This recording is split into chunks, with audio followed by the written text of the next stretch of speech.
Hampshire Sheen, fanatical about finishing, 2-minute tutorial series. Microcrystalline wax. Step 1. Sand your work.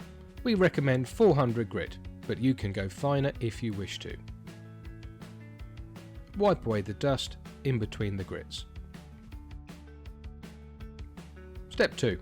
Use some methylated spirits, denatured alcohol, to clean the grain as much as possible. You could also use compressed air.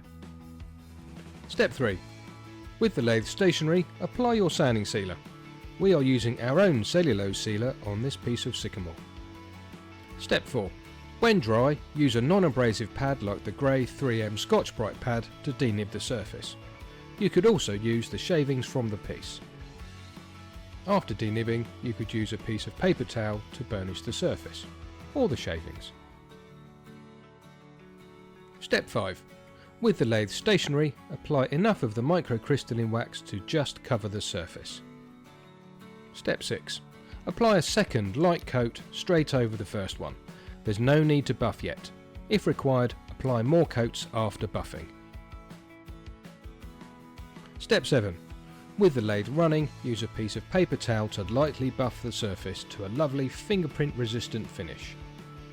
Buffing is a process for polishing a surface. It is not burnishing. Step 8. Step back and admire your work. The piece is now safe to remove from the lathe. To use microcrystalline wax as an overcoat, mount the piece to the lathe and clean any dust off the surface. With the lathe stationary, apply enough microcrystalline wax to lightly cover the surface.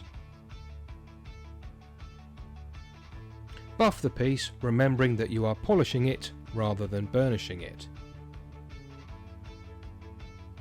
With the lathe stationary, apply additional coats if required, remembering to keep the coats light. Start the lathe and give the piece a final buffing before stepping back to admire your work.